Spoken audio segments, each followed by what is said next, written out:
আজকে বিকেলবেলা কেন জানি কাঁচা পেঁপে খেতে খুব ইচ্ছে করছিল, তাই ভিটাতে চলে আসলাম। ভিটাতে এসে দেখছি গাছের মধ্যে অনেকগুলো পেঁপে ধরে আছে। এখন তোমরা হয়তো বলবে যে কাঁচা পেঁপে কি খাওয়া যায়, কিন্তু কে খায় আমি জানি না, আমার খেতে অনেক ভালো লাগে কাঁচা পেঁপে। তো এখান থেকেই দেখছিলাম যে কোন পেঁপেটা নিব, ছোটোটা কি বড়টা। তার মধ্যে একটা পেরে নিলাম, বড়টাই পেরে নিয়েছি।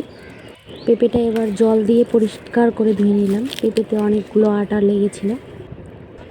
তো এটাকে ভালো করে পরিষ্কার করে ধুয়ে নিলাম। পরিষ্কার করে ধোয়ার পর পেঁপের মধ্যে ওপরের খোসাটা ছাড়িয়ে নিলাম। মধ্যে এত আটা থাকে যে আটাগুলো হাতের কোনো জায়গায় যদি চেরা থাকে বা কাটা থাকে, ওগুলোতে যদি পড়ে খুব জ্বলে হাত। তো আমারও হাত কাটা ছিল, তো ওটার মধ্যে আটা পড়ছিল, তো হাতটা এত জ্বলছিল কি বলবো। আমাদের যদি ভিডিওটা ভালো লেগে থাকে তাহলে লাইক, কমেন্ট অ্যান্ড শেয়ার করে দিও। এরকম আরও ভিডিও পেতে চ্যানেলটা সাবস্ক্রাইব করে দাও। টাটা।